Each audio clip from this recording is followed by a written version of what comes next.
The Mormon Church is dialing back its century-old relationship with the Boy Scouts of America. The Church of Jesus Christ of Latter-day Saints, more commonly known as the LDS or Mormon Church, is abandoning scouting programs for boys ages 14 to 18. The church will, however, continue to participate in scouting for younger boys. According to BuzzFeed News, the greatest divide between the LDS Church and the Boy Scouts came as the organization evolved on LGBT issues. I remind you of the recent debates we have seen in Indiana and Arkansas and elsewhere over discrimination based on sexual orientation. After the Boy Scouts' decision in 2015 to allow gay leaders, the church issued a stern statement saying it was deeply troubled and that the century-long association with scouting will need to be examined. The Scouts opened their ranks to gay boys in 2013 and to transgender boys in 2017. According to the CDC, a tick-borne disease called Powassan virus carries a serious, sometimes fatal health risk. In a statement, the CDC added on Friday that approximately 75 cases of Powassan virus have been reported over the past decade. Dr. Susan Paskowitz, the chair of the Department of Entomology at the University of Wisconsin-Madison, says it's a rare disease that can often have pretty severe impact. People die as a result of Powassan infection. Dr. Janina Smith, an infectious disease specialist at UW Health, adds that Powassan attacks the brain itself, causing inflammation and infections of the brain. An outbreak of cholera is spreading in Yemen. According to the World Health Organization, at least 34 people died from the infectious disease, and over 2,000 others became sick between April 27th and May 7th. Cholera is primarily linked to insufficient access to safe drinking water, a problem that is widespread across Yemen. According to the United Nations, Yemen is facing the largest humanitarian crisis in the world. It estimates 8.2 million people are in desperate need of safe drinking water throughout the country. The medical aid organisation Doctors Without Borders has set up cholera treatment centres in 5 hospitals, but the organisation fears that the health system will not be able to cope. Since 2015, the country has been ripped apart by a civil war, cutting its access to essential medicines and leaving several hundred health facilities damaged or destroyed. For United News International, I'm Rachel Latham. The path for Texas to enact its version of a North Carolina-style bathroom bill is poised to get far tougher as the Republican-controlled state House closes in on a key midnight Thursday deadline to approve legislation. A proposal mandating transgender Texans to use public restrooms according to their birth certificate gender sailed through the Texas Senate weeks ago, but a similar measure that bans schools and local communities from passing ordinances to protect LGBT rights has been bottled up in the House. A new day has dawned at the European Organization for Nuclear Research, or CERN. On May 9th, scientists in Geneva unveiled the center's shiny new particle accelerator that they hope will solve some of the universe's mysteries. The new LINAC 4 machine is part of a massive upgrade on CERN's Large Hadron Collider, the world's most powerful proton smasher. The LINAC 4 will eventually replace an old accelerator in the LHC that produces the flow of particles. The new machine took 10 years to build and cost about $93 million. Scientists think it will be very worth the effort. In a statement, CERN said the LINAC 4 is far more powerful than its predecessor and could possibly uncover new particles, proving the existence of other space-time dimensions and even help explain dark matter and dark energy. It's also expected to help doctors treat cancer patients and museums analyze artwork. For United News International, I'm Cambry Caldwell. Cecile Richards spoke at the Celebrating Women breakfast, and she began by thanking not just the 1 in 5 women who have used Planned Parenthood, but the, quote, thousands of clinicians and escorts and doctors and staff who got up this morning and walked through picket lines all across the country to provide health care to women in America, including safe and legal abortion, and we will never give that up, end quote. The idea that Democrats and liberals should look for support by catering to those who are anti-abortion has been floated by politicians and critics who suggest they shut themselves off to greater numbers by standing behind such a controversial issue. With the Taliban's spring offensive underway across Afghanistan, the United States and NATO are considering a summer troop surge. We are currently reviewing our training mission in Afghanistan, and we will take decisions on its future scope, including on troop numbers within weeks. That follows talk of a separate U.S. troop increase.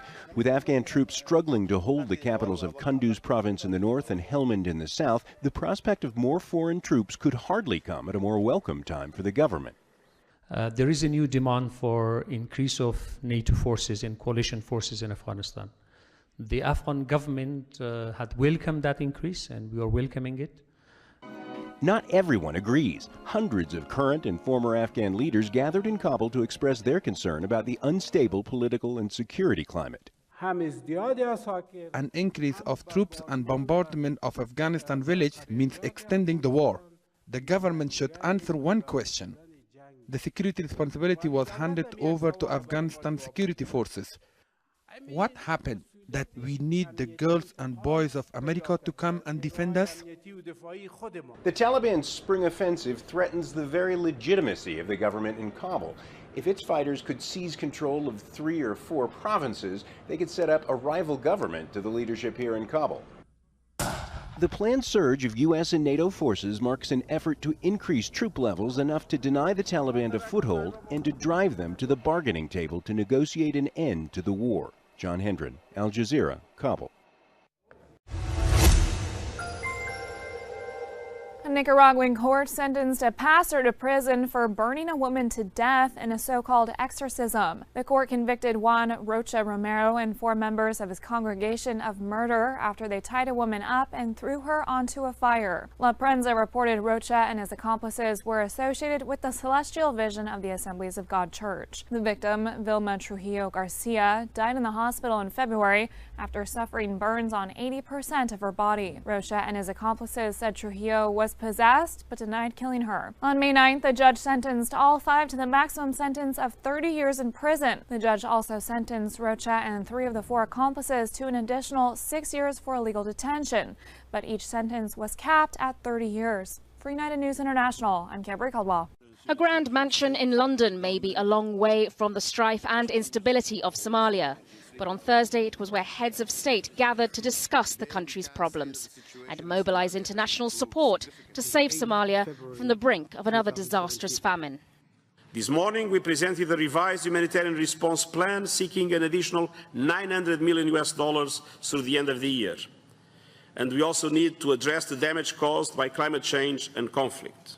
And this conference aims to agree on a new partnership as Somalia turns a page. But years of a brutal civil war and a broken infrastructure have blighted the country. And the government, together with African Union troops, continue to battle an insurgency by the al-Qaeda-linked al-Shabaab group. International aid aims to prevent the country from becoming a haven for al-Shabaab within the region. And it has worked up to a point. I will spare no effort to realizing the promise of my campaign, which was to fight Somalia's 3 major enemies: terrorism, corruption, and poverty. The problem, the army is poorly funded and equipped, and in its current state cannot continue the work by itself. I can tell you that Somalia requires its national security forces to be up and running. A country can only be secured by its own nationals. Friends of Somalia can help, but Somalia requires the Somalia National Army, the Somalia National Police to be fully functional, to be fully operationalized, so that then it can give safety, a guaranteed safety for the nationals, and also a guaranteed safety for those returning back into the country, because the country is beginning to emerge from civil war, and therefore policing is the function of the Somali national government. And the worst drought in decades could give al-Shabaab an opportunity to win public support. It is handing out food in some areas. Now, as more than 6 million people in Somalia need help, there is the political will to prevent the tragedy of a famine. Applying that will mean countries involved making good on their promises of money. Sonia Gallego, Al Jazeera, London. We all remember Chernobyl, that horrid nuclear disaster that's largely responsible for turning the world away from what may be our last and best hope for saving ourselves from climate change. Well, it's about to happen again, and that's awful for like a million reasons, most of them pretty obvious. Earlier this week, staff at the Hanford site, a nuclear waste storage facility, were alerted to a possible emergency and ordered to take cover.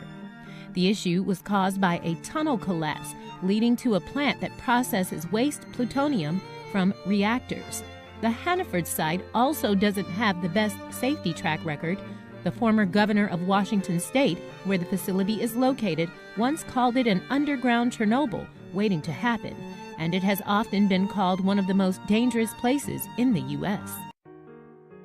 The nation's top intelligence officials stated the security situation in Afghanistan will worsen without an increase in military support.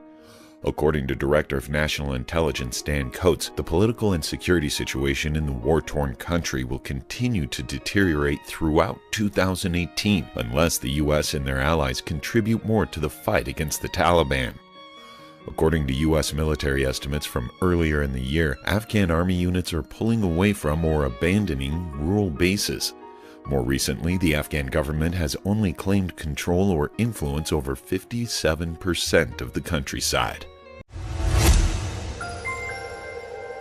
Russian authorities arrested 5 gay rights activists in Moscow. The activists were trying to deliver a petition to authorities on May 11th to investigate the alleged detention and torture of gay men in the Russian Republic of Chechnya. Last month, the Russian news outlet Novaya Gazeta said around 100 gay men or men suspected of being gay had been rounded up and were being held in Chechnya. The Russian outlet said some were tortured and at least 3 had been killed. The Associated Press said it interviewed 2 Chechen men who confirmed the reports. Reuters said the activists' petition was signed by nearly 400,000 people on the website change.org. The activists carried empty boxes that said, quote, "Justice for the Chechen 100" to represent the signatures they had collected. Police said they arrested the activists because their activity was considered an unauthorized protest. For United News International, I'm Camry Caldwell. 1 in 4 Americans have tap water that is unsafe to drink. Not only that, the water hasn't been monitored in accordance with federal law, according to the Natural Resources Defense Council. In 2015, nearly 77 million Americans lived in areas where the departments in charge of their water violated at least one safety regulation, according to the report released last week. Of the 80,000 reported violations that year, 12,000 were health-based or involved contamination. Based on population, Texas, Florida, Pennsylvania, and New Jersey have the most violations. Maternal and infant mortality rates are up in Venezuela as the country struggles through a severe economic crisis. According to Venezuela's health ministry, the number of women dying during childbirth rose 65% last year. The data showed infant mortality rose 30% as well. The data also showed illnesses like malaria and diphtheria increased during the same time period. Malaria cases increased more than 75%. According to Reuters, local media reported on the new figures May 9th. President Nicolas Maduro blamed the health crisis on medicine being hoarded to encourage political turmoil. According to Reuters, the top pharmaceutical association said there are shortages of up to 85% of medicines. The health and economic crises are crippling Venezuela amid continued political unrest. Demonstrators have taken to the streets ever since the pro-Maduro Supreme Court tried to take over Congress. Opposition supporters continue to call for new elections. For United News International, I'm Camry Caldwell. President Donald Trump and his administration plan to land an American rocket on Mars by 2033. This week at the Humans to Mars Summit in Washington, D.C., Greg Williams, an expert from NASA, explained that they'll be using a small space station orbiting the moon to launch their mission to Mars. He stated that it will be a transportation node for us in cislunar space that we can use to mount expeditions to Mars. It will allow us also to gain confidence that we can conduct deep space operations in an environment that's going to be more similar to the long transit to Mars. NATO is assessing a request for sending more troops to Afghanistan. According to Secretary General Jens Stoltenberg, the request calls for a few thousand troops to shore up a worsening security situation. NATO currently maintains about 13,000 troops in Afghanistan, including about 7,000 U.S. troops. However, they are mostly training Afghan forces to handle their country's defense and security. But the troop request from the Western Military Alliance calls for more troops to support the Afghans and does not call for NATO troops to take a combat role. The statue of Confederacy's president has been hoisted from its stone pedestal.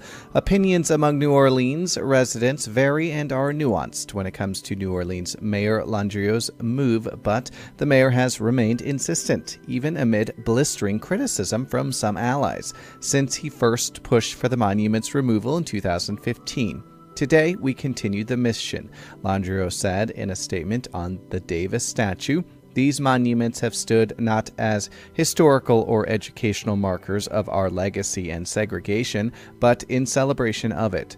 Landrieu called for removal of the monuments amid the lingering emotional aftermath of the 2015 massacre of 9 black parishioners at a South Carolina church. The killer, Dylan Roof, was an avowed racist who brandished Confederate battle flags in photos. The slangs recharged the debate over whether Confederate emblems represent racism or an honorable heritage.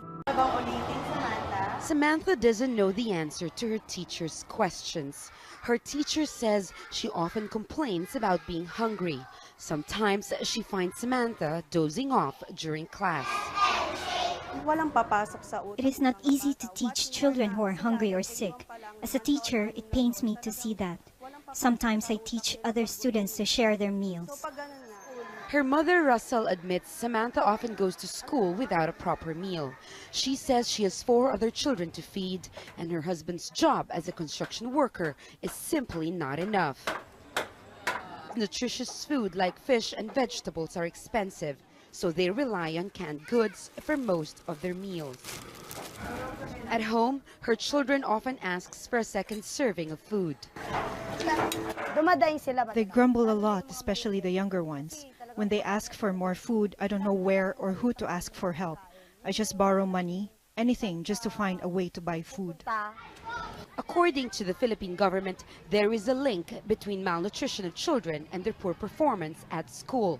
In most cases, children are either absent or drop out entirely from classes. Government data shows chronic malnutrition of Filipino children is the highest in 10 years. Around 40% of children in the country are stunted, and that number is expected to increase. This public health problem is largely driven by inadequate access to nutritious food and decent sanitation. Over the last few years, the government has implemented a program that gives cash to the poorest of the poor, with the goal of reducing hunger and dropout rates in school. But the situation has not improved. Chronic malnutrition is the leading cause of stunted growth among children. The government has also been conducting school-based feeding programs for several years now, but its budget is only able to cover less than 10% of identified malnourished children. It should be holistic. It should not only be giving micronutrient supplements, but also helping them increase their economic income. And if the income is increased, they would have increased access to food also and other health services. The United Nations says Filipino children are among the most chronically malnourished in the world. For mothers like Russell, it means they are raising children who face a difficult future. Jamela Alindogan, Al Jazeera, Manila. The United Nations released a heartbreaking report detailing the effects of civil war in South Sudan on its youngest citizens. UNICEF and the UN Refugee Agency said May 8th, more than 2 million children have been forced to flee their homes in the country. Of those 2 million, roughly half have left South Sudan to seek refuge in neighboring countries, while another million remain internally displaced. Leila Pakala, UNICEF's regional director for Eastern and Southern Africa, said, quote, "The future of a generation is truly on the brink." The country's civil war, which started in 2013, has reportedly killed or wounded more than 1,000 children. Nearly 3/4 of children are out of school, and children remain at risk of violence and sexual exploitation. UNICEF has called for $181 million to help meet the needs of refugees through the year. Half that goal has been met. For United News International, I'm Cambry Caldwell. Arctic nations are renewing calls for the world to address climate warming. However, United States Secretary of State Rex Tillerson said the nation will not rush to make a decision on its policies. Tillerson spoke Thursday in Fairbanks, Alaska at a meeting of the Arctic Council, which is an advisory group made up of the 8 Arctic nations and indigenous groups. The Council adopted a 9-page declaration which noted that the Arctic is warming at more than twice the rate of the global average. Tillerson signed the document but cautioned that the United States will review several important policies. A 22-year-old blogger was convicted Thursday in Russia for inciting religious hatred. His crime? Playing Pokemon Go in church and posting a video of it online. According to the New York Times, the blogger Ruslan Sokolovsky received a suspended sentence of 3.5 years. He had been in detention since October. The two women in the band Pussy Riot were convicted of the same offense in 2012 and sent to prison.